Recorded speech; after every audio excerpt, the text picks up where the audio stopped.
started.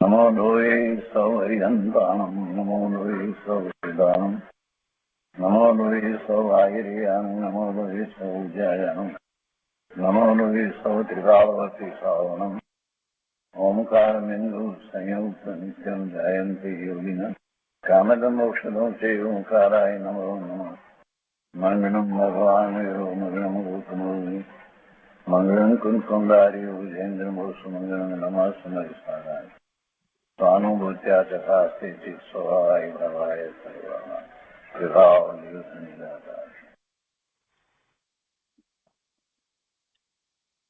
स्वामी कार्तिकेय अनुप्रेक्षा શુભચંદ્રાચાર્ય ની ટીકા સહિત સ્વામી કાર્તિકેય અનુપ્રેક્ષા નો સ્વાધ્યાય આપણે કરી રહ્યા છીએ. એમાં પંડિત જયચંદજી છાબડા ની ભાષા ટીકાનું ગુજરાતી ભાષાંતર સોમચંદભાઈએ જે લખ્યું છે એ સહિત આખો સ્વાધ્યાય કરીએ છીએ અને એની ઉપર પૂજ્ય ગુરુદેવ કાનજી સ્વામીના પ્રવચનો એની મુખ્યતા છે. આપણે ચોથી અને પાંચમી ગાથાનો સ્વાધ્યાય લીધો તો એમાં ચોથી પાંચમી ગાથાની વાતમાં આપણે પૂજ્ય ગુરુદેવે જે વિસ્તાર કર્યો તો એ પાંચમી ગાથાનો વિસ્તાર આપણે લીધો અને એમાં જે આગળ વાત છે તે લઈએ છીએ. તો સહેજ પુનરાવર્તન કરીએ. પાંચમી ગાથામાં એમ કહ્યું કે હે ભવ્ય, આ જન્મ છે તે તો મરણ સહિત છે. જન્મ અને મરણ બંનેને સાથે. જન્મ્યો છે તો મરણ છે, એટલે કે જન્મ છે ત્યારથી જ સમજી લેવું કે મરણ છે. યૌવન છે તો એ વખતે પણ સમજી લેવું કે વૃદ્ધાવસ્થા છે. એટલે યૌવન છે તે વૃદ્ધાવસ્થા સહિત ઉપજે છે અને લક્ષ્મી છે તે વિનાશ સહિત ઉપજે છે. અને એ પ્રમાણે સર્વ વસ્તુને ક્ષણ ભંગુર જ જાણ, એ વાત કરી અને પછી ભાવાર્થમાં એનો વિસ્તાર કરવામાં આવ્યો અને એની પર પૂજ્ય ગુરુદેવ કાનજી સ્વામીએ જે વિસ્તાર કર્યો છે તે આપણે કરી રહ્યા છીએ. એમાં ગઈ વખતે જે એક પેરેગ્રાફ કર્યો હતો એ પેરેગ્રાફને આપણે ફરીથી લઈએ છીએ. કાર્તિકેય અનુપ્રેક્ષા પ્રવચન ભાગ પહેલો, પાના નંબર 30 ઉપર અહીંયા ત્રીજો પેરેગ્રાફ એ ગઈકાલે આપણે કર્યો છે પણ ફરીથી લઈએ છીએ. એમાં કેટલીક વાત મહત્વની છે. ગુરુદેવ સમજાવે છે કે આત્માને કેવળ જ્ઞાન થતાં તેમાં લોકાલોક એક સાથે જણાય છે. કેવળ જ્ઞાન થયું એ હરિયંત પરમાત્માને, તીર્થંકર ભગવાનને લોકાલોક એક સાથે જણાય છે. લોક અને અલોક, લોકના બધા પદાર્થો અને અલોક તો એ એક સાથે જણાય છે, પ્રતિબિંબિત થાય છે, જ્ઞાનમાં પ્રતિબિંબિત થાય છે. અને સદાય તે જ્ઞાનમાં લોકાલોક જણાયા જ કરે છે. જો ભગવાનનો ઉપયોગ એ તરફ છે એમ કહેવાનો આશય નથી. પોતે તો સ્વરૂપમાં સ્થિર થયા છે, ઉપયોગ તો સ્થિર છે, હવે ઉપયોગ પલટતોય નથી. પણ જ્ઞાનનો સ્વ પર પ્રકાશક સ્વભાવ છે એટલે સ્વને પ્રકાશે, પરને પ્રકાશે, એટલે કે પર જે છે એ એમાં પ્રતિબિંબિત થાય છે. જ્ઞેયો જે છે એ એમાં જણાય છે.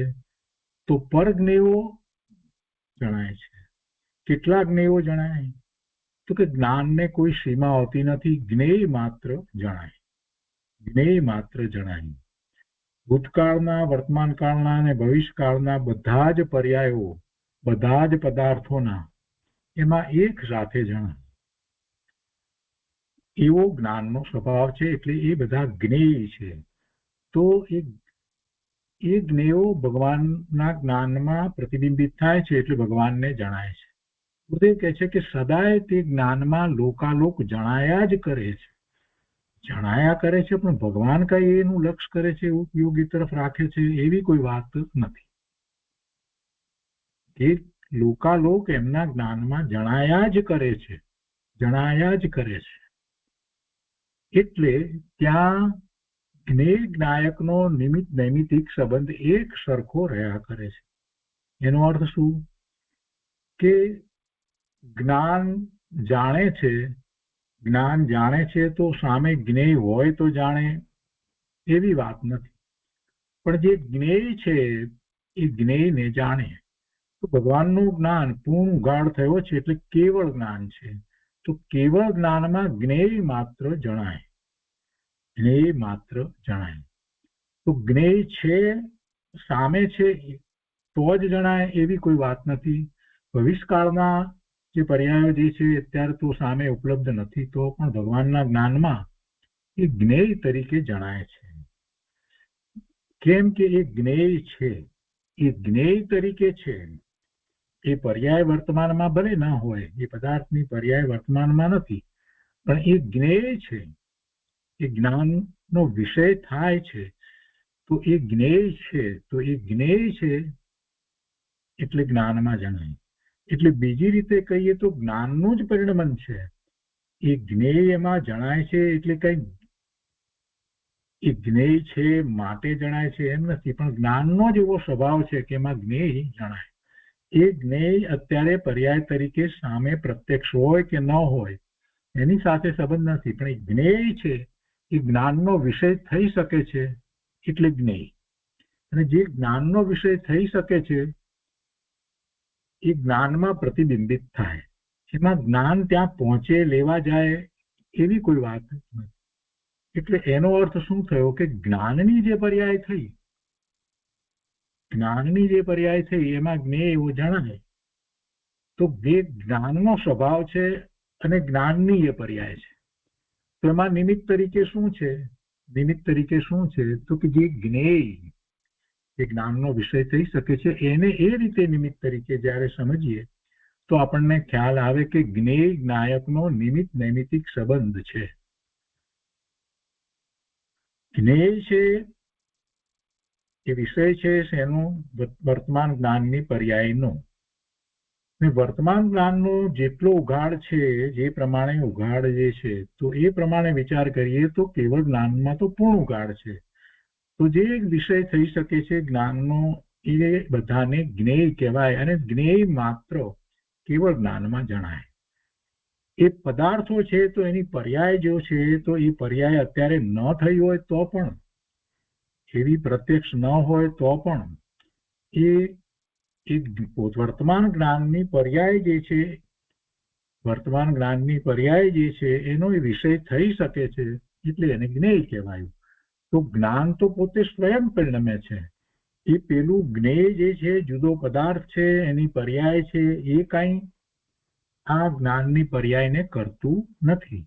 તો જ્ઞાનની પર્યાય બદલી અને વર્તમાન જે જ્ઞાનની પર્યાય જે છે એની અંદર જ્ઞેયો જણાય છે, તો પેલા જ્ઞેયો કાંઈ કરતા નથી. એટલા માટે એને નિમિત્ત કહેવાય, પરંતુ એ કાંઈ જ્ઞાનની પર્યાયને બદલે છે એમ નથી. એટલે જ્ઞેય જ્ઞાયકનો સંબંધ જે છે એ નિમિત્ત નૈમિતિક સંબંધ છે. જ્ઞેય જ્ઞાયકનો નિમિત્ત નૈમિતિક સંબંધ આ રીતે છે. પર્યાય કોની છે? જ્ઞાનની છે.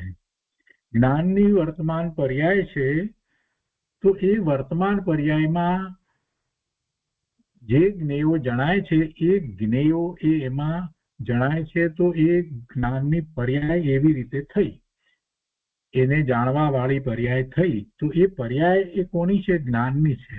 અને જ્ઞેયો છે એ એનાથી જુદા છે, ભિન્ન છે. એ પદાર્થ છે એ વખતની એની પદાર્થની જેવી યોગ્યતા પર છે, પદાર્થની જેવી પર્યાય છે એ જ રીતે અહીંયા પ્રતિબિંબિત થાય છે. તો કઈ એ જ્ઞેયો છે માટે અહીંયા થાય છે એમ નહીં. જો એમ માનવા જઈએ તો બીજું દ્રવ્ય જે છે એ જીવ દ્રવ્યના જ્ઞાનના પરિણમનને કરાવે છે એવો અર્થ થઈ જાય. બીજું દ્રવ્ય મારા જ્ઞાનની પર્યાયને બદલે છે એવો અર્થ થાય તો સિદ્ધાંતમાં મોટી ભૂલ થઈ. એટલે એનો અર્થ એ થયો કે મારા જ્ઞાનની પર્યાય જે છે એ આ સમયે બદલીને આવી જ્યારે થઈ છે તો એમાં પેલા જ્ઞેયોએ કાંઈ મારા જ્ઞાનની પર્યાયને બદલી છે એમ નથી. તો પછી શું થયું? તો કે એટલું જ થયું કે એ નિમિત્ત માત્ર છે. મારું જ્ઞાન સ્વયં પરિણમે છે. તો ભગવાનનું જ્ઞાન સ્વયં પોતે પરિણમી રહ્યું છે અને પૂર્ણ ઉઘાડ સહિત પરિણમી રહ્યું છે. તો કેવળ જ્ઞાનની અંદર અનંત જ્ઞેયો એક સાથે જણાય છે. તો એ જણાય છે તો એ અનંત જ્ઞેયો છે એટલે કાંઈ ભગવાનનું જ્ઞાન એવું થયું છે એમ નથી. એટલે શું કહેવાય? તો કે નિમિત્ત કહેવાય. એટલે એમાં જ્ઞેય જ્ઞાયક નો નિમિત્ત નૈમિત્તિક સંબંધ છે. હવે ભગવાનના જ્ઞાનની અંદર તો બધા જ્ઞેયો એક સાથે જ જણાય છે. જે પર્યાયો અત્યારે થઈ નથી એ પણ જણાય જ છે. તો હવે એમાં કાંઈ બીજું બદલવા પણ રહ્યું નહીં. એટલે હવે ગુરુદેવ બીજી રીતે આગળ વાત કરે છે કે એ નિમિત્ત નૈમિત્તિક સંબંધ એક સરખો રહ્યા કરે છે. ભગવાનનો ઉપયોગ પલટતો નથી. એટલે એ અપેક્ષાથી જોઈએ તો જ્ઞાનની પર્યાય જે ભગવાનની દરેક સમયે સમયે જે થઈ રહી છે એ દરેક સમયની પર્યાયમાં ભગવાનનો ઉપયોગ એ તરફ જતો નથી. છતાં પણ જ્ઞેયો જેમ છે તેમ જણાયા કરે છે. તો એવો જ્ઞેય જ્ઞાયકનો નિમિત્ત નૈમિત્તિક સંબંધ એ એક સરખો રહે છે. હવે કહે છે કે અહીં કેવળ જ્ઞાનની એક રૂપ ધારા છે. એને જ્ઞેયપણે લોકાલોક સદાય રહ્યા કરે છે. એમાં જ્ઞેય શું છે? લોકાલોક સદાય રહ્યા કરે છે. પણ આ તો ભગવાનની વાત થઈ. એ એક સરખી એ ધારા રહે છે અને જ્ઞેયપણે લોકાલોક સમગ્ર જ્ઞેયો એક સાથે રહ્યા કરે છે. એમાં ઉપયોગ કઈ ખસતો નથી કે કઈ કોઈ બીજી વાત નથી. હવે છદ્મસ્તનો જો વિચાર કરીએ તો છદ્મસ્તને જ્ઞાન પર્યાય જ્યારે થાય છે તો એનું જ્ઞાન પણ સ્વયં પોતે પોતાથી જ પરિણમી રહ્યું છે. પણ છદ્મસ્તને હજી જ્ઞાનનો ઉઘાડ એટલો નથી. છદ્મસ્ત કોને કહીએ છીએ આપણે? કે જેને હજી જ્ઞાનાવરણીય દર્શનાવરણી કર્મના ઉદયો છે અને એના નિમિત્તે એના કારણે એના નિમિત્તે ખરેખર એ નથી પરંતુ એના નિમિત્તે એને હજી એટલો ઉઘાડ ઓછો છે. ઉઘાડ ઓછો છે છદ્મસ્તને. તો એ ઉઘાડ ઓછો હોવાનું કારણ એનું પોતાનું છે. પણ એ છદ્મસ્ત છે એ આપણે જાણીએ છીએ. એને જ્ઞાનનો ઉઘાડ પૂરેપૂરો નથી. કેવળ જ્ઞાન જેટલો ઉઘાડ નથી. અતિશ્રુત જ્ઞાનનો ઉઘાડ હોય તો છદ્મસ્તને જે જ્ઞાન પર્યાય જે છે વર્તમાન જ્ઞાનની પર્યાય એમાં એને જ્ઞેય જણાય છે. તો એ જ્ઞેય જણાય છે અને બીજા સમયે બીજા જ્ઞેય જાણે છે. જ્ઞાન પર્યાય જે છે એ જ્ઞેય ક્ષણે ક્ષણે એના એ બદલાય છે. તો જ્ઞેય ક્ષણે ક્ષણે બીજા જ્ઞેયને જાણવા રૂપે એ જ્ઞાનની પર્યાય પલટે છે. છદ્મસ્તને જ્ઞાન પર્યાય પલટે છે એટલે જાણવા રૂપે બદલાય છે. જ્ઞાનની પર્યાય જુદી જુદી થાય છે. તો એમાં કહે છે કે જે જ્ઞેય છે એ એમાં ક્ષણે ક્ષણે બીજા જ્ઞેયને જાણવા રૂપે એ જ્ઞાનની પર્યાય થાય છે. એટલે કે એક જ્ઞેય તરફથી બીજું જ્ઞેય ત્રીજું જ્ઞેય જેમ એ જ્ઞેયોને જાણે છે. એટલે એ જ્ઞાનની પર્યાય જે બદલાય છે તો એમાં જ્ઞેયો ને જાણે તો છે પણ બીજા જ્ઞેયને જાણવા રૂપે એવી પર્યાય થાય છે. નવી પર્યાય પલટે છે. તો તે પર્યાય તે કાળના જ્ઞાનને અને તે કાળના જ્ઞેયને જાણે છે. તે પર્યાય તે કાળના જ્ઞાનને અને તે કાળના જ્ઞેયને જાણે છે. એટલે કે જ્ઞાનની પર્યાય જે છે તે કાળની એ જુદા જ્ઞેયને જાણે છે. એટલે તે જ્ઞાન અને જ્ઞેયનો નિમિત્ત નૈમિત્તિક સંબંધ એક સરખો રહેતો નથી. ભગવાનને જ્ઞેયો બધા જ જ્ઞેયો એક સાથે જ દેખાઈ રહ્યા છે.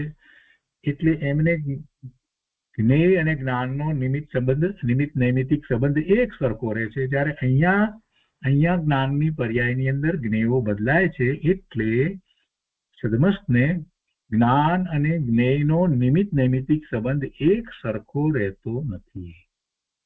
આ એક મહત્વની વાત છે અને એટલા માટે જ આપણે આજે ફરીથી લીધું છે. કહે છે કે સ્વભાવના આશ્રય પૂર્ણ કેવળ જ્ઞાન પ્રગટે તે સદા એવું ને એવું ટકી રહે છે.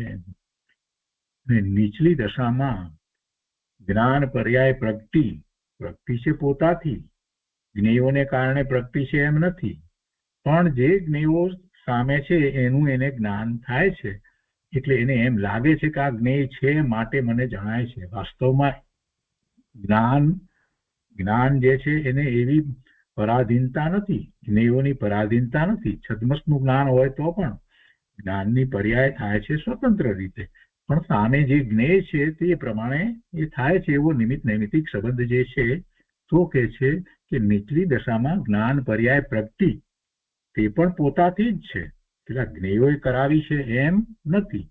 તો તે જ્ઞાન જ્ઞેયને લીધે નથી અને રાગને લીધે પણ નથી. મારું જ્ઞાન મારે લઈને અને પરની પર્યાય પરને લઈને એવું ભાન કરવાનું છે. મારું જ્ઞાન મારે લઈને છે, પરને લીધે નથી, અને પરની પર્યાય પલટે છે મારા જ્ઞાનનું જ્ઞેય છે તો એને કારણે મારા જ્ઞાનની પર્યાય પલટે છે એમ પણ નથી. એટલે મારું જ્ઞાન ને મારા જ્ઞાનનું પરિણમન એ મારું છે, એ મારે લઈને છે, પરની અપેક્ષા વિના, પરાધીનતા વિના છે. અને પર પદાર્થો જે છે એની પર્યાય પલટે છે તો એ એને કારણે પલટે છે, એટલે પરની પર્યાય પરને લઈને.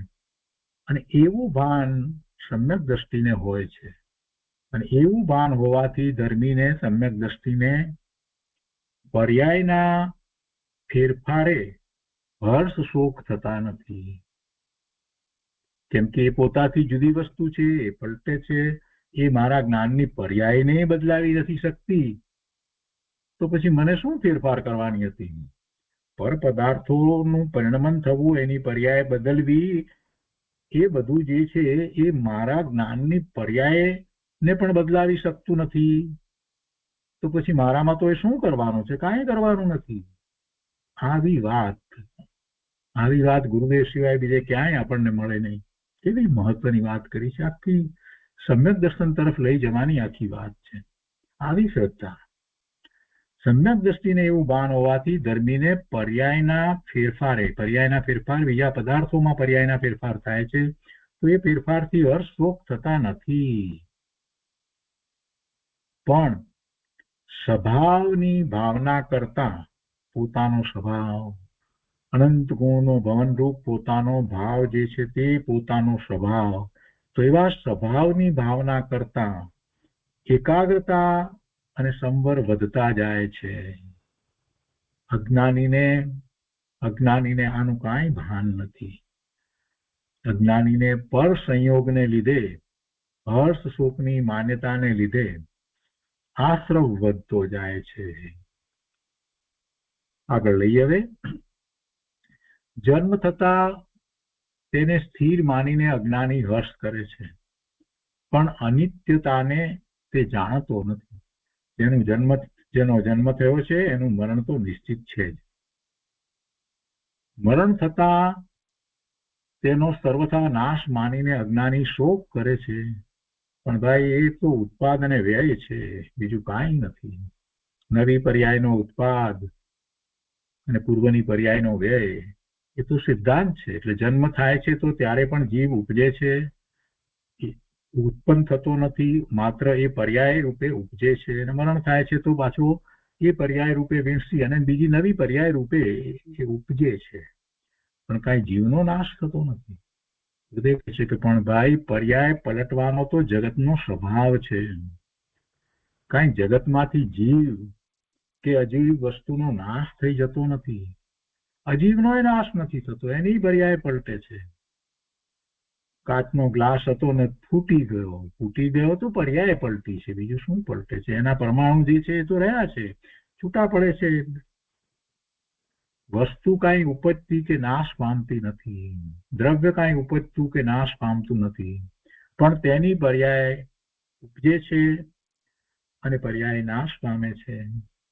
તે પર્યાયની ઉત્પત્તિ અને વિનાશ દેખીને અજ્ઞાની વસ્તુની જ ઉત્પત્તિ કે વિનાશ માને છે, અને એમ માને છે એટલે ઉત્પત્તિથી હર્ષ અને વિનાશથી શોક કરે છે, પણ પર્યાયના અનિત્ય સ્વભાવને જાણતો નથી. તેથી તેને મિથ્યાત્વ સહિતનો હર્ષ શોક છે. પર્યાય જે થઈ છે એ રહેવાની નથી, એ પર્યાય બદલવાની જ છે. કેમ કે પર્યાય એક સમયની જ હોય, બીજા સમયે પલટે જ. આ પર્યાય સ્વભાવ કહેવાય છે. એટલે દ્રવ્ય જે છે તે તેના ગુણો સહિત ધ્રુવ એક સરખું રહે છે, અને જે અવસ્થા જે છે જેને આપણે પર્યાય કહીએ છીએ તે પલટે છે. એટલે પર્યાય તો પલટવાની જ છે, પર્યાય તો બદલાશે, આની આ પર્યાય રહેવાની નથી. એવો નિર્ણય જ્યારે કરવામાં આવે તો પછી પર્યાય પલટે ત્યારે આપણને હર્ષ કે શોક ન થાય. એવી વાત કરે છે કે પર્યાયના અનિત્ય સ્વભાવને અજ્ઞાની જાણતો નથી, તેથી તેને મિથ્યાત્વ સહિતનો હર્ષ શોક છે. આગળ કહે છે કે ઈષ્ટ પદાર્થનો સંયોગ થવો કે વિયોગ થવો તથા અનિષ્ટ પદાર્થનો સંયોગ થવો કે વિયોગ થવો તે તો પર પદાર્થની પર્યાયનો ધર્મ છે. આ જીવને કારણે તેનો સંયોગ વિયોગ થતો નથી. ધર્મી તો જાણે છે કે પર ચીજનો સંયોગ કે વિયોગ એ મારે આધીન નથી. એ બધું મારી નજીકમાં છે એટલે હું એમ માની લઉં કે મારું છે. જે પદાર્થો જે છે એ પદાર્થો જે છે એના પરિણામ બદલાય છે. તો પરિણામ બદલવા એટલે શું? પરિણામ બદલે એમાં એનું ક્ષેત્રાંતર પણ હોય, એ પણ આવી જાય છે. પર્યાયની વાત લઈએ છીએ ને ત્યારે તો મારી નજીકના ક્ષેત્રમાં અમુક પદાર્થોનું આવવું, તો એ પદાર્થોનું એ ત્યાં આવવું, એવું ક્ષેત્રાંતર થવું, એની અવસ્થા બદલવી, આ બધું એ એની પર્યાય રૂપ છે. એ બધું એનું કાર્ય છે, એ બધું એનું જ પરિણમન છે. ભલે મારી નજીકમાં આવ્યું પણ એ બધું એનું પરિણમન છે. ધન સંપત્તિ આ બધું મારી નજીકમાં આવ્યું પણ એ ધન સંપત્તિ આ બધું જે છે એનું ક્ષેત્રાંતર થવું એ પણ એનું જ પરિણમન છે. એ ધન સંપત્તિનું પરિણમન છે. બહુ સૂક્ષ્મ વાત છે પ્રભુ, શાંતિથી સમજવી. અને આવી વાત બીજા આગળ કાંઈ કહેવાય એવી નથી. જેને હજી દ્રવ્ય ગુણ પર્યાય કે ઉત્પાદ ભય ધ્રુવ નો ખૂબ વિચાર થયો નથી, એને માટે આ બધી વાત જે છે પાગલ જેવી છે. એ તો એ પકડી શકશે જ નહીં. ગુરુદેવની વાતને કેટલાય લોકો સમજ્યા નહોતા અને મસ્કરી કરતા હતા. સોનગઢમાં કાર ચાલે છે તે પેટ્રોલથી નથી ચાલતી, આવી બધી વાતો મસ્કરી રૂપે બોલતા હતા. એ બધા મૂર્ખ હતા. એક વખત આવે સાંભળે ગુરુદેવનું પ્રવચન ને પછી આવી ગાંડી વાત કરતા હતા. પણ સિદ્ધાંત સમજાવતા હતા ગુરુદેવ, એને પકડતા ન હતા. સિદ્ધાંત કોઈએ બનાવ્યા નથી. સિદ્ધાંત સિદ્ધાંત છે. ભગવાનના જ્ઞાનમાં જે વાત આવી છે એમાંથી આપણે એ વાતને પકડીએ છીએ. તો શું વસ્તુ સ્વરૂપ છે કે જે પદાર્થો જે છે એ મારી સમીપમાં આવ્યા તો એ પદાર્થોનું કાર્ય છે, એટલે એ એનું પરિણમન છે. તો એને પણ આપણે પર્યાય કહીએ. એની અવસ્થા પલટી તો એ પણ એનું પરિણમન છે, એ પણ એની પર્યાય છે. એ બધું એના કારણે જ્યારે થઈ રહ્યું છે અને જ્યારે મારી સમીપમાં આવ્યું ધનલક્ષ્મી વગેરે જે એનું ક્ષેત્રાંતર થયું, અહીંયા આવ્યા નજીકમાં, તો હું એને મારા માની લઉં છું. એ મારા કેવી રીતે થયા? એ મારા કેવી રીતે થયા? આ પ્રશ્ન આપણે કરવાનો છે, આપણી જાતને કરવાનો છે. એ તો એનું પરિણમન છે. એ પર પદાર્થો એ પરિણમી રહ્યા છે ને પરિણમી રહ્યા છે એટલે એની અવસ્થા બદલાય, એનો આકાર બદલાય, એનું ક્ષેત્ર બદલાય, બધું જ થાય. એ બધું એનું પરિણમન છે. કેમ કે પૂદ્ગળ પરમાણુ જે છે તો એની અંદર પણ ક્રિયાવતી શક્તિ પડી છે ને, એનું ક્ષેત્રાંતર પણ થાય છે ને, નથી થતું? થાય છે. તો એ કોણ કરે છે? એ દ્રવ્ય પોતે કરે છે. શું આપણે એના ક્ષેત્રાંતર કરીએ છીએ? એટલે કે જીવ એનું ક્ષેત્રાંતર કરે છે? જીવ એનું ક્ષેત્રાંતર કરી શકતો નથી. એક પદાર્થને એક જગ્યાએથી બીજી જગ્યાએ, એટલે કે જે પૂદ્ગળ પરમાણુનો સ્કંદ એવો એ પદાર્થ, એનું ક્ષેત્રાંતર આ જીવ કરી શકતો નથી. આ ગ્લાસને ઉપાડીને હું અહીંથી ઉપાડીને બીજી જગ્યાએ મૂકી શકતો નથી. હું એટલે કોણ? હું એટલે કોણ? ભગવાન આત્મા. એ ભગવાન આત્મા જેને તેજસ શરીર નથી, કાર્મણ શરીર નથી, નો કર્મ નથી, આ ઔદારિક શરીર નથી, કાંઈ નથી, એવો એ ભગવાન આત્મા એ ગ્લાસને સ્પર્શતો નથી. તો એ ગ્લાસને ઉપાડીને, ગ્લાસ શું છે? એ પૂતગળ પરમાણુનો સ્કંદ છે. તો એને ઉપાડીને એક જગ્યાએથી બીજી જગ્યાએ મૂકી શકતો નથી. આ નિર્ણય જ્યારે થઈ જાય છે ત્યારે સમ્યક દર્શન થાય છે. આ બધા પદાર્થો, એ બધા પદાર્થો મારાથી ભિન્ન, મારાથી એટલે જ આત્માથી ભિન્ન. હું શુદ્ધ આત્મા, સિદ્ધ સમાન, શુદ્ધ પૂર્ણ પવિત્ર ભગવાન આત્મા, એક આકાર જેની અંદર અનંત ગુણ રહ્યા છે, અસંખ્ય પ્રદેશી વસ્તુ છે, અખંડ અભેદ વસ્તુ છે. એ બીજા દ્રવ્યને સ્પર્શતી નથી, અડતી નથી. એવી આ વસ્તુ, આ આવ્યો ભગવાન, એ ગ્લાસને અડતો નથી, સ્પર્શતો નથી. અને ગ્લાસ નું ક્ષેત્રાંતર થયું, ગ્લાસ તૂટી ગયો, એ બધા પરિણામ જે થયા એ એના જ્ઞાનનું જ્ઞેય માત્ર છે, એથી વિશેષ બીજું કાંઈ નથી. આ એમ માને છે કે ગ્લાસ મારી સમીપમાં મેં ખેંચ્યો અને પછી એ મારાથી પડી ગયો અને એ મારાથી ફૂટી ગયો, અને પછી બધી કલ્પનાઓનો પાર નથી. એ ભગવાન સિદ્ધાંતને લક્ષ્યમાં રાખીએ તો એ જ સમયે સિદ્ધાંતમાં આગળ ઊંડા ઉતરી જઈએ તો એ જ સમયે દેખાય છે કે આ બધું મારાથી ભિન્ન જુદું છે, અને આ જ ભેદ જ્ઞાન છે. એ ભેદ જ્ઞાનમાં જ જીવ શાંત પડી જાય છે તો સમ્યક દર્શન થાય છે. અહીંયા કહે છે કે એ તો પર પદાર્થની પર્યાયનો ધર્મ છે. આ જીવને કારણે તેનો સંયોગ વિયોગ થતો નથી. એનો સંયોગ વિયોગ જીવને કારણે નથી. અને આ વાત કોણ જાણે છે? આ વાત મહાત્મા જાણે છે, મહાપુરુષો જાણે છે. કેવી રીતે જાણે છે? ભગવાનના જ્ઞાનમાં વાત આવી છે એટલે જાણે છે? ના, ભગવાનના જ્ઞાનમાં વાત આવી, એનો એમણે સ્વીકાર કર્યો અને પછી એવું જ ચિંતન કરી અને સમ્યક દર્શન પ્રગટ કર્યું છે અને આત્માની અનુભૂતિ થઈ છે. એટલે એ સમ્યક વાતને, સાચી વાતને એ જાણે છે.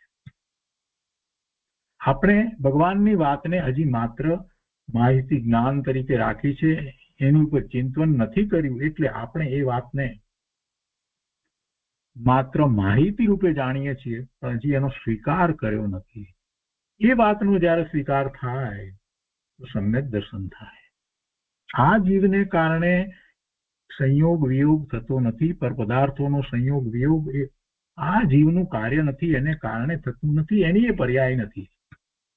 ધર્મી આ વાત જાણે છે. ધર્મી તો જાણે છે કે પર ચીજનો સંયોગ કે વિયોગ તે મારે આધીન નથી, અને તે પર ચીજના સંયોગ વિયોગને કારણે મને હર્ષ શોક થતો નથી. ધર્મી આમ જાણે છે, આમ માને છે, આમ શ્રદ્ધા કરે છે.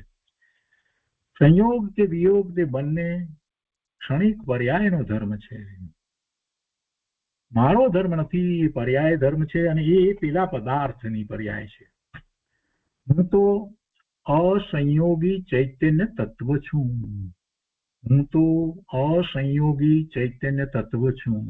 મને શેનો સંયોગ ને શેનો વિયોગ? કોઈ વસ્તુનો સંયોગ વિયોગ મને નથી. હું તો ચૈતન્ય તત્વ છું, માત્ર જ્ઞાન તત્વ છું.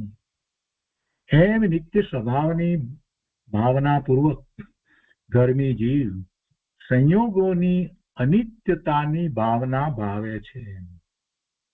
સંયોગો નિત્ય નથી, અનિત્ય છે, એ વાતને બરાબર એ શ્રદ્ધે છે, એની ભાવના ભાવે છે. એવી જ એની વાત અંદરમાં ચાલી રહી છે. અજ્ઞાનીને ધ્રુવ જ્ઞાન સ્વભાવની ભાવના નથી, એટલે ક્ષણિક સંયોગ વિયોગમાં જ તે હર્ષ શોક કરે છે. પોતાનું ધ્રુવ સ્વરૂપ એની ભાવના નથી, એનું ચિંતન, એની એકાગ્રતા નથી, એનો નિર્ણય નથી, એનો સ્વીકાર નથી. એટલે એ ક્ષણિક સંયોગ વિયોગમાં જ હર્ષ શોક કરે છે. જગતના પદાર્થો તો તેના પર્યાય ધર્મ પ્રમાણે બદલાયા જ કરે છે. ત્યાં આ સંયોગ મને ઈષ્ટ અને આ સંયોગ મને ઈષ્ટ એમ માનીને તેની પર્યાયમાં અજ્ઞાની હર્ષ શોક કરે છે. આવી વાત કરતા આવી એવા જ્ઞાની પુરુષને કેટલી બધી કરુણા થતી હશે. અરે આ અજ્ઞાનીઓ શું કરી રહ્યા છે? સંયોગ મને ઈષ્ટ, આ સંયોગ મને ઈષ્ટ ને પેલો સંયોગ મને અનિષ્ટ ને આ સંયોગ જાય તો સારું ને આ સંયોગ આવે તો શું આવ્યું? વાતમાં આ અજ્ઞાનીઓ પડ્યા છે ત્યારે એ મહાપુરુષોને કેવી અંદરમાંથી કરુણા થતી હશે. અરે આ લોકો બિચારા શું કરી રહ્યા છે? હર્ષ શોક, અજ્ઞાની તો હર્ષ શોકમાં આમ ડૂબી રહ્યા છે અને એની સાથે એને શુભાશુભ ભાવ અને એના કારણે એવા કર્મના બંધ અને ભવના ભ્રમણ આમ થઈ રહ્યું છે. ગુરુદેવ કહે છે કે બંદૂકની ગોળી આવે ત્યાં હાય હાય કરી અને અજ્ઞાનીને શોક થાય છે અને ગોળીમાંથી બચી જાય ત્યાં હાસ કરી અને હર્ષ કરે છે. સંયોગ વિયોગમાં જ તેને સ્વર્ગ માની લીધું છે. પણ મારા ધ્રુવ ચૈતન્ય સ્વભાવમાં પરનો સંયોગ કે વિયોગ છે જ નહીં. મારા ધ્રુવ ચૈતન્ય સ્વભાવમાં પરનો સંયોગ કે વિયોગ છે જ નહીં એવું તેને ભાન નથી. એટલે તેને સંયોગમાં એકત્વ બુદ્ધિથી રાગ દ્વેષ થાય છે. માટે નિત્ય જ્ઞાન આનંદ સ્વભાવને જાણીને સંયોગ વિયોગ તે અનિત્ય છે એમ ભાવના ભાવીને સમતા રૂપ રહેવું. ક્ષમતા રૂપ રહેવું એ બધું ક્ષણિક છે, બદલાયા કરે છે. મારા જ્ઞાનનું એ માત્ર જ્ઞેય છે. તો એ રીતે પાંચમી ગાથાનો વિસ્તાર પૂરો થયો. એના પછી આપણે છઠ્ઠી ગાથા છે તે લઈએ છીએ. સંસ્કૃતમાં છઠ્ઠી ગાથા આ રીતે છે. આ અધ્રુવ ભાવનાની જ વાત છે બધી. એમાં ઘણી બધી ગાથાઓ છે. તો અધ્રુવ ભાવનામાં આગળ ગાથા છે તો છઠ્ઠી ગાથા છે. તે અસ્થિર પરિજન સ્વજનમ પુત્ર કલત્રમ સુમિત્ર લાવણ્યમ ગૃહ ગોદનાદિ સર્વમ નવઘન વૃંદેન સદસ્યમ. છઠ્ઠી ગાથાના અર્થમાં કહે છે કે જેમ નવીન મેઘના વાદળ તત્કાળ ઉદય પામીને વિલય પામી જાય છે તેવી જ રીતે આ સંસારમાં પરિવાર, બંધુવર્ગ, પુત્ર, સ્ત્રી, ભલા મિત્રો, શરીરની સુંદરતા, ઘર અને ગોધન આદિ સમસ્ત વસ્તુઓ અસ્થિર છે. સમસ્ત વસ્તુઓ અસ્થિર છે. ભાવાર્થમાં એક જ લીટી લખી છે કે એ સર્વ વસ્તુને અસ્થિર જાણી તેમાં હર્ષ વિષાદ ન કરવું. એમાં હર્ષ વિષાદ ન કરવો એ અસ્થિર છે. એક સરખી સ્થિર રહેતી નથી. એ સંયોગી છે. તો એમાં હર્ષ વિષાદ ન કરવું. વળી એ પોતાને ઈષ્ટ કે અનિષ્ટ પણ નથી. એ પોતાના પરિણામ બદલી શકતી પણ નથી. એટલે એમાં હર્ષ વિષાદ ન કરવું. તો આ ગાથા ઉપર પૂજ્ય ગુરુદેવ કાનજી સ્વામીએ જે વિસ્તાર કર્યો છે તે આજે આગળ લઈએ છીએ. ગુરુદેવ કહે છે કે હવે દાખલો આપી અને અનિત્યતા સમજાવે છે છઠ્ઠી ગાથાના ઉપોદ્ઘાતમાં. અને પછી ગુરુદેવનું પ્રવચન છે પાના નંબર 32 ઉપર. કાર્તિકેય અનુપ્રેક્ષા પ્રવચન ભાગ પહેલો એના પાના નંબર 32 ઉપર પહેલેથી આપણે એ વાત લઈએ છીએ. એના અર્થમાં ગુરુદેવ કહે છે કે વાદળા આવે તે વિખરાઈ જાય તેમ જગતમાં સ્ત્રી, પુત્ર વગેરેનો સંયોગ આવે તે ક્ષણમાં ચાલ્યો જાય છે. ખરેખર તો એક સમયમાં સામા, સ્ત્રી, પુત્ર આદિની પર્યાયો પલટી જાય છે. ખરેખર કરીને ગુરુદેવે મૂળ વાત સમજાવી દીધી કે ભાઈ દરેક સમયે બધાની પર્યાયો તો પલટી રહી છે. જ્ઞાની તો તેમની પર્યાયને એક સમયમાં પલટી જાણે છે, પલટતી જાણે છે, પલટે છે એમ જાણે છે. દરેક સમયે એની પર્યાયને પલટતી જાણે છે. તેથી તેને તેમાં સુખ બુદ્ધિ થતી નથી. જે કાંઈ સ્ત્રી પુત્ર આદિનો પરિવાર છે તે એક એક સમયમાં પલટી રહ્યો છે. પુત્રનો જન્મ તે જ સમયથી દરેક સમયે તે મરણની સન્મુખ થતો જાય છે. જ્યારે જન્મે છે ત્યારથી જ એક એક સમય વીતતો જાય છે, એમ એમ એના આયુષ્યમાંથી એ એક એક સમય બાદ થતો જાય છે ને. જેટલા સમયનું આયુષ્ય છે એટલા સમયનું જ રહેવાનું છે. માતા કહે દીકરો મોટો થાય છે, જ્ઞાની કહે છે કે સમયે સમયે તેનું આયુષ્ય ઓછું થતું જાય છે, એટલે કે તે મરણની સન્મુખ થતો જાય છે. કેવી વાત કીધી છે. આપણે જન્મદિવસ ઉજવીએ છીએ પણ એમ નથી જોતા કે આ તો આયુષ્ય ઘટતું જાય છે. 50 વર્ષનું આયુષ્ય એમ કહેવાય તે તો સ્થૂળ ઋજુસૂત્ર નયનું કથન છે. પણ તે સ્થૂળ ઋજુસૂત્ર નય ક્યારે કહેવાય કે તે જ વખતે સૂક્ષ્મ ઋજુસૂત્રનું પણ ભાન હોય કે સમયે સમયે તેની પર્યાયનો વિનાશ થઈ રહ્યો છે. 50 વર્ષનું આયુષ્ય આમ કહી બસ 50 સુધી આપણે ગણીએ, પણ એ તો સ્થૂળ ઋજુસૂત્ર નય કહેવામાં આવ્યું છે. સૂક્ષ્મતાથી વિચાર કરીએ તો શું છે? 50 વર્ષના ભાગ પાડીએ, એના દિવસ, એના કલાક, એની મિનિટ, એની સેકન્ડ, અને પછી સેકન્ડનો પણ કેટલામો ભાગ, જે સમય, સંખ્યાત્મક ભાગ, એવો સમય, એવા ભાગ પાડીએ તો પછી સૂક્ષ્મતાથી આપણે સમજીએ તો ખ્યાલ આવે કે સમયે સમયે તેની પર્યાયનો વિનાશ થઈ રહ્યો છે. દરેક સેકન્ડે સેકન્ડે એનો જે આયુષ્યનો સમય જે છે એ એટલો જ રહેવાનો છે. એટલે એ ઘટ્યો, હવે બાકી કેટલો રહ્યો, એટલી સેકન્ડ એના આયુષ્યમાંથી ઘટી, એટલી મિનિટ મારા આયુષ્યમાંથી ઘટી, એટલી કલાક મારા આયુષ્યમાંથી ઘટી, એટલા દિવસ મારા આયુષ્યમાંથી ઓછા થયા, એટલા મહિના અને એટલા વર્ષો મારા આયુષ્યમાંથી ઓછા થયા. મારું આયુષ્ય જે છે તે જ છે, પણ અત્યારે જે મારું આયુષ્ય થયું છે એટલું ભોગવાઈ ગયું છે. તો હવે બાકી જે રહેલું આયુષ્ય જે છે તે તો એટલું જ રહેવાનું છે. તો બધું ઓછું થઈ રહ્યું છે. સમયે સમયે હું તો આયુષ્ય પૂર્ણ કરવા તરફ જઈ રહ્યો છું, એટલે કે હું મૃત્યુની સમીપ જઈ રહ્યો છું, મરણની સન્મુખ થતો જઉં છું, હું મરણની દિશામાં જ આગળ વધી રહ્યો છું.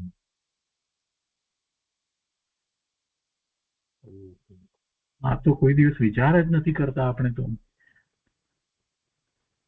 જ્ઞાની પુરુષો કહે છે કે આ અજ્ઞાની જીવ ઊંધું ઘાલીને દોડ્યા જ કરે છે, પણ જોતો નથી કે કઈ તરફ દોડી રહ્યો છે, ક્યાં જઈ રહ્યો છે. ફરી ભગવાન ક્ષણ માટે થોભીને જો, તું દરેક સમયે સમયે મૃત્યુની સમીપ જઈ રહ્યો છે અને છતાં પણ તને ધર્મનું ભાન નથી, તને આત્માનું ભાન જ્ઞાન થતું નથી, તો તું ક્યાં જઈશ? સમયે સમયે પર્યાયનો વિનાશ થઈ રહ્યો છે. આગળ કહે છે કે અજ્ઞાનીને યથાર્થ અનિત્ય ભાવના હોતી નથી. તે તો પર્યાયને ટકાવી રાખવા માંગે છે. એને ક્યાં વિચાર છે કે જે એના કાર્યક્ષેત્રમાં નથી, એને માટે એ પ્રયત્ન કરી રહ્યો છે, મૂર્ખાઈ કરી રહ્યો છે. એને ક્યાં ખ્યાલ છે? એ શું એના કાર્યક્ષેત્રમાં છે? જગતના પદાર્થો જે એને ગમે છે એની પર્યાયને ટકાવી રાખવું એ શું એના કાર્યક્ષેત્રમાં છે? એ કરી શકે છે? એને ભાન નથી. ગુરુદેવ કહે છે કે અજ્ઞાનીને યથાર્થ અનિત્ય ભાવના હોતી નથી. એ તો પર્યાયને ટકાવી રાખવા માંગે છે. ખરેખર પદાર્થના પર્યાય ધર્મને જુએ તો તેનો આશ્રય છોડીને ધ્રુવ સ્વદ્રવ્ય તરફ વળ્યા વિના રહે નહીં. અનુકૂળ પુત્ર મિત્ર વગેરે પરિવારને દેખતા તે ક્ષણિક પર્યાયને જ સ્થિર માને છે. તે જીવે પર્યાયને જ સર્વસ્વ માનીને અખંડ દ્રવ્યને ઉડાડી દીધું, અખંડ દ્રવ્યનું લક્ષ્ય જ કર્યું નહીં. અત્યારે સુંદર દેહ હોય અને ભવિષ્યમાં ગંધાતું કૂતરું થવાનું હોય, ત્યાં અજ્ઞાની તો વર્તમાન સુંદર દેહને દેખીને તેને જ કાયમી માનીને રાગ કરે છે. પણ અહીં તો કહે છે કે પર્યાયને અનિત્ય જાણીને તું તારા ધ્રુવ જ્ઞાન આનંદ સ્વભાવની ભાવના કર. તું તારા ધ્રુવ જ્ઞાન આનંદ સ્વભાવની ભાવના કર, એની એકાગ્રતા કર, એનું લક્ષ્ય કર, એનું ચિંતન કર, એમાં જ રોકાઈ જા ને પ્રભુ.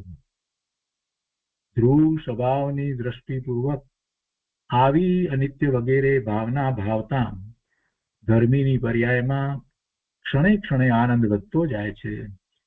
માટે આ ભાવનાઓને ભવ્યજન આનંદ જનની કહી. માટે આ ભાવનાઓને ભવ્યજન આનંદ જનની કહી છે. ભવ્યજનને માટે એ આનંદની જનની છે એમ કહ્યું છે. ગાથામાં એ વાત આવી ને, શરૂઆતમાં જે વાત આવી કે આ બધી ભાવનાઓ જે છે એ ભવ્યજનને આનંદ દેનારી છે. ગુરુદેવ કહે છે કે પદાર્થ આવે તે તેના પર્યાય ધર્મથી આવે છે. ત્યાં મારા કારણે તે પદાર્થ આવ્યો એમ માનીને મૂંઢ જીવ રાગ કરે છે. પણ પદાર્થો તો તેના પર્યાય ધર્મથી આવે છે. તેના પર્યાય ધર્મને ફેરવવાનું માને તો તે મિથ્યા દ્રષ્ટિ છે. વસ્તુમાં દ્રવ્ય ધર્મ અને પર્યાય ધર્મ એમ બંને પ્રકારના ધર્મ છે. દ્રવ્ય ધર્મ શું છે કે દ્રવ્ય ક્યારેય નાશ પામતું નથી, દ્રવ્યની ઉત્પત્તિ નથી, દ્રવ્ય એક સરખું છે અને દ્રવ્યમાં જે ગુણો છે તે જ ગુણો અંદરમાં એનું ભવન ચાલી જ રહ્યું છે. એને કોઈ અટકાવવા માટે સમર્થ નથી. સતત એ જ ભવન અંદરમાં ચાલી રહ્યું છે. એવું જ વસ્તુનું સ્વરૂપ છે. એમાં ફેરફાર કોઈ કરી શકતું નથી. એટલે એ દ્રવ્ય એમ ને એમ જ રહ્યું છે. એટલે એ ધ્રુવ છે. એ દ્રવ્યનો ધર્મ છે. પર્યાય ધર્મ શું છે તો કે એની પર્યાય બદલે છે, એની અવસ્થાના રૂપાંતરો થઈ રહ્યા છે. છતાંય મૂળ દ્રવ્યમાં ફેરફાર થતો નથી. સોનામાં ફેરફાર થતો નથી. ઘાટ ગમે તે થાય પણ સોનું સોનું રહે છે. ભગવાન આત્મા એનો એ જ રહે છે. ગમે તે પર્યાયમાં જાય પણ ભગવાન આત્મા બદલાતો નથી. પર્યાય ધર્મથી સમયે સમયે પલટે છે અને દ્રવ્ય ધર્મથી વસ્તુ ત્રિકાળ શાશ્વત છે. પદાર્થોનો પર્યાય સ્વભાવ જ ક્ષણે ક્ષણે પલટવાનો છે. હું તેને મેળવું કે દૂર કરું એમ માને તો તેણે પર્યાયને અનિત્ય જાણી નથી.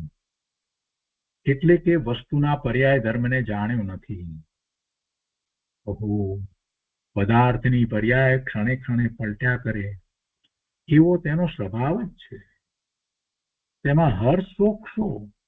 હર્ષ શોક કરવા જેવી શું વાત છે? ગુરુદેવ એમ કે છે આપણને દ્રવ્ય પણ એ વસ્તુ ધ્રુવ છે. આમ જાણીને નિત્ય વસ્તુની ભાવના કરીને પર્યાય ધર્મને જેમ થાય તેમ જાણવો. એમાં એકલી વિતરાગતા જ થાય છે. આ તો જેને વિતરાગતા જોઈતી હોય તેને માટેની વાત છે. પદાર્થોને પર્યાયથી અનિત્ય જાણ્યા, ત્યાં પર્યાયના કારણે હર્ષશોક માનીને તે હર્ષશોક થતા તે હર્ષશોક છૂટી ગયા. પદાર્થોને પર્યાય અપેક્ષાએ વિચાર કર્યો તો એ અનિત્ય છે એમ જાણે પછીથી એ પર્યાયને કારણે જે હર્ષશોક થતા હતા એ બધા હવે છૂટી ગયા અને સ્વભાવ તરફ વળ્યો. સ્વભાવના કારણે હર્ષશોક થતા નથી. સ્વભાવ ધ્રુવ એક સરખો ભગવાન છે. એટલે એકલું જ્ઞાતાપણું અને વિતરાગ ભાવ જ થાય છે. પુત્ર, ઘર, લક્ષ્મી વગેરે પર્યાયોને દેખતા અજ્ઞાની એમ માને છે કે મને આમ મળ્યું, અને એમ મળ્યું એમ માને છે. એટલે પછી એમાં એને કાંઈ ઈષ્ટ બુદ્ધિ છે, સુખની બુદ્ધિ છે તો એને સ્થિર કલ્પીને તેમાં મોહથી રાગ કરે છે. પણ એ તો બધું અસ્થિર છે અને નિત્ય તો ધ્રુવ દ્રવ્ય છે. ધ્રુવ દ્રવ્ય અને અધ્રુવ પર્યાય એ બંનેના મેળ વિના પર વસ્તુની પર્યાયમાંથી હર્ષ શોકની બુદ્ધિ ટળે નહીં. એટલે બંનેનો નિર્ણય જ્યાં સુધી ન થાય, ધ્રુવ વસ્તુ અને અધ્રુવ, ધ્રુવ એટલે દ્રવ્ય અને અધ્રુવ પર્યાય, એ બંનેને સાથે જોશે તો એને ખ્યાલ આવશે કે પર્યાય બદલવું એ તો એનો ધર્મ છે અને ધ્રુવ પણ ટકી રહેવું એ પણ એનો ધર્મ છે. તો એ બંનેના મેળ વિના પર વસ્તુની પર્યાયમાંથી હર્ષ શોકની બુદ્ધિ ટળે નહીં. હર્ષ શોકની બુદ્ધિ પર્યાયમાંથી ટાળવી હોય તો દ્રવ્ય જે ધ્રુવ છે એને વિચાર કરવો પડે. જગતના બધા પદાર્થોની પર્યાય તેના સ્વભાવથી જ અસ્થિર છે. દ્રવ્ય કદી પોતાની પર્યાય વગરનું હોય નહીં અને પર્યાય કદી સ્થિર રહે નહીં. આવું જેને ભાન છે એવા ધર્મીને જ યથાર્થ અનિત્ય ભાવના હોય છે.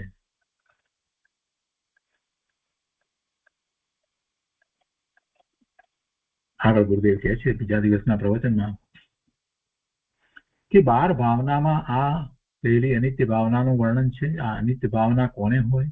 જેને નિત્ય જ્ઞાન આનંદ સ્વભાવની રુચિ અને દ્રષ્ટિ થઈ હોય તેવા જીવને જ આ અનિત્ય ભાવના યથાર્થ હોય છે. એટલે કે સમ્યક દ્રષ્ટિને આવી અનિત્ય ભાવના યથાર્થ હોય છે. આવો સિદ્ધાંત છે. તેને આ ભાવનાથી શુદ્ધતાની વૃદ્ધિ થાય છે. આ ભાવના તો શુદ્ધતાની વૃદ્ધિ અર્થે છે. તેથી આ ભાવનાને આનંદજનની કહી છે. તીર્થંકર ભગવંતો પુરુષાર્થપૂર્વક આ વૈરાગ્ય ભાવના ભાવે છે. પહેલા જ આ બધી વાત આવી ગઈ છે અને એ જ વાત ગુરુદેવે અહીંયા કહી છે. સ્ત્રી પુત્ર આદિ સર્વે પદાર્થોનો સંયોગ ક્ષણિક છે. એટલે કે મારો અસંયોગી સ્વભાવ ધ્રુવ છે. મારો અસંયોગી સ્વભાવ ધ્રુવ છે. એમ સ્વભાવના ભાનપૂર્વક ક્ષણિક સંયોગ વિયોગને અસ્થિર જાણીને તેમાં હર્ષ શોક ન કરવો. ધ્રુવ આત્માનો આશ્રય કરતા અસ્થિર સંયોગોમાં હર્ષ શોકનો અભાવ થઈ જાય છે. જો આ પુરુષાર્થ બતાવ્યો છે. ધ્રુવ આત્માનો આશ્રય કરતા અસ્થિર સંયોગોમાં હર્ષ શોકનો અભાવ થઈ જાય છે. જાણ્યું, બંનેને જાણ્યા, દ્રવ્ય ધર્મને જાણ્યો અને પર્યાય ધર્મને પણ જાણ્યું. ધ્રુવને જાણ્યું અને અધ્રુવને પણ જાણ્યું. પણ હવે શું? જાણ્યા પછીથી નિર્ણય કર્યો અને પછી હવે શું કરવું? તો ગુરુદેવ કહે છે કે ધ્રુવનું લક્ષ્ય કર, દ્રવ્યનું લક્ષ્ય કર, દ્રવ્ય દ્રષ્ટિ કર. પોતાનું દ્રવ્ય ધ્રુવ આત્મા એનો આશ્રય કર. ધ્રુવ આત્માનો આશ્રય કરતા અસ્થિર સંયોગોમાં હર્ષ શોકનો અભાવ થઈ જાય છે. કેમ થઈ જાય છે? કેમ કે દ્રવ્યનું લક્ષ્ય કરે, આત્માનું લક્ષ્ય કરતા એને જે અનુભૂતિ થાય છે, આનંદની અનુભૂતિ થાય છે, એ વખતે એને 12મા પરમાં લક્ષ્ય નથી, પર સંબંધીનો વિકલ્પ પણ નથી. અને જ્યારે આત્મામાંથી આવતા આનંદની અનુભૂતિ થઈ અને વસ્તુ સ્વરૂપ જ્યારે જેવું છે તેવું અનુભવપૂર્વક સમજાયું, તો હવે 12મા બીજા બધા પદાર્થો એની અવસ્થાઓ પલટી રહી છે. એમાં એને હર્ષશોક કેવી રીતે થાય? પછી હર્ષશોક થતો નથી. એમ એ અસ્થિર સંયોગોમાં હર્ષશોકનો અભાવ થઈ જાય છે. તે કહે છે કે ક્રમબદ્ધ પર્યાયની પ્રતીત થતા વસ્તુ સ્વભાવની રુચિ થઈને રાગ મંદ પડતો જાય છે અને વિતરાગતા વધતી જાય છે. ગુરુદેવે તો અહીંયા ક્રમબદ્ધ પર્યાયની વાતને પણ સાથે લીધી છે. શું કહે છે ગુરુદેવ? બહુ સુંદર વાત સાથે મૂકી દીધી છે. આપણે અહીંયા સમજીએ. વાત ચાલે છે અધ્રુવ ભાવનાની, અનિત્ય ભાવનાની. એમાં એ અધ્રુવ અનિત્ય જે છે એ શું છે? એ પર્યાય છે. એ પર્યાય છે. એ દરેક સમય જે બદલાઈ રહી છે એ પર્યાય છે. એ પર્યાય જે છે બધી જ પર્યાય આપણને ખ્યાલમાં નથી આવતી. આપણે એક સમયની પર્યાય જે છે એને જાણીએ છીએ અત્યારે વર્તમાનમાં, પણ એમાં એક સમયની ને તો જાણતા નથી, એટલી સૂક્ષ્મતા આપણા જ્ઞાનની નથી. તો અસંખ્ય સમયની પર્યાયને આપણે જાણીએ છીએ. તીર્થંકર પરમાત્મા, કેવળી પરમાત્માને સર્વજ્ઞતા છે, તો સર્વ પર્યાયને એક સાથે જાણે છે, બધી પર્યાયને એક સાથે જાણે છે. તો એ નવી નવી જે પર્યાય જે રીતે થવાની છે બધી પર્યાયને ભગવાન જાણે છે, એક સાથે જ જાણે છે. અને એક એક સમયની પર્યાય જે એક પછી એક થાય છે, પહેલી પર્યાયનો વ્યય થવો, બીજી પર્યાયનો ઉત્પાદ થવો, આ બધી પર્યાયનો આખો પ્રવાહ એને ભગવાન જાણે છે. એમના જ્ઞાનનું જ્ઞેય છે. એ જ સર્વજ્ઞતા છે. સર્વજ્ઞ થયા છે તો સ્વભાવમાં તો સ્થિર થયા છે, પણ જ્ઞેય માત્ર એમના જ્ઞાનની પર્યાયમાં ઝળકે છે. તો બધી પર્યાયને જાણે છે, પર્યાયના આખા પ્રવાહને પ્રભુ જાણે છે. તો બધી પર્યાય એમ જ છે એમ જાણે છે. તો પછી ભગવાનના જ્ઞાનમાં જે વાત આવી છે જ્ઞેયોની, એટલે કે એ પર્યાયોની પર બધા પદાર્થોની સમયની પર્યાયની વાત જે રીતે આવી છે તો એ નિશ્ચિત છે. આવી સર્વજ્ઞતાનો આપણે જ્યારે નિર્ણય કરીએ તો પછી આપણને ખ્યાલ આવે કે દરેક પદાર્થની જે પર્યાય જે છે એનો આખો પ્રવાહ છે, અને એ જ પ્રમાણે પર્યાય એક પછી એક એના ઉત્પાદ વ્યય થયા કરશે. એમાં કાંઈ ફેરફાર થવાનો નથી. અને આ જ ક્રમબદ્ધ પર્યાય છે. તો આવી ક્રમબદ્ધ પર્યાયની પ્રતીત કરવી, આવી ક્રમબદ્ધ પર્યાયની શ્રદ્ધા કરવી, સવિકલ્પ દશામાં પહેલી શ્રદ્ધા કરવામાં આવે ત્યારે એમ નિર્ણય થાય છે કે જગતના બધા પદાર્થોની પર્યાય નિશ્ચિત જે રીતે થવા યોગ્ય છે તે રીતે થઈ રહી છે. એમાં હું કાંઈ ફેરફાર કરી શકું એમ નથી. એટલે ફેરફારની બુદ્ધિ ચાલી જાય છે. પરની પર્યાયને બદલવી, પરની પર્યાયમાં ફેરફાર કરવાની બુદ્ધિ ચાલી જાય છે. બીજી રીતે કહીએ તો પરનું કરતાપણું ચાલ્યું જાય છે. અને આમ જ્યારે પરનું કરતાપણું ચાલ્યું જાય, મારે પરમાં કાંઈ કરવાનું જ નથી, તો પછી એ પોતે સ્વભાવ તરફ વળે. ગુરુદેવ કહે છે કે ક્રમબદ્ધ પર્યાયની આવી રીતે જ્યારે પ્રતીતિ થાય તો એમ પ્રતીત થતા વસ્તુ સ્વભાવની રુચિ થઈને, પોતાનો સ્વભાવ એની રુચિ થઈ અને એ તરફ વળે છે. એટલે રાગ મંદ પડતો જાય છે.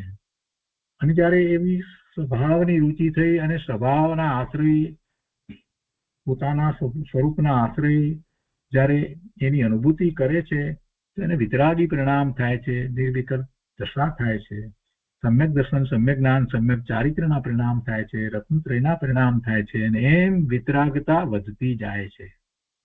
એટલે ક્રમબદ્ધ પર્યાયની પ્રતીતમાં પણ આવી ભાવનાઓ આવી જ જાય છે.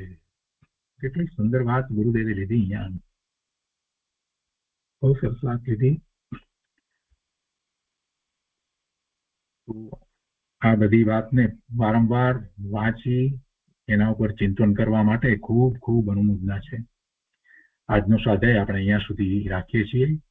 એ રીતે છઠ્ઠી ગાથાનો વિસ્તાર અહીંયા પૂરો થાય છે.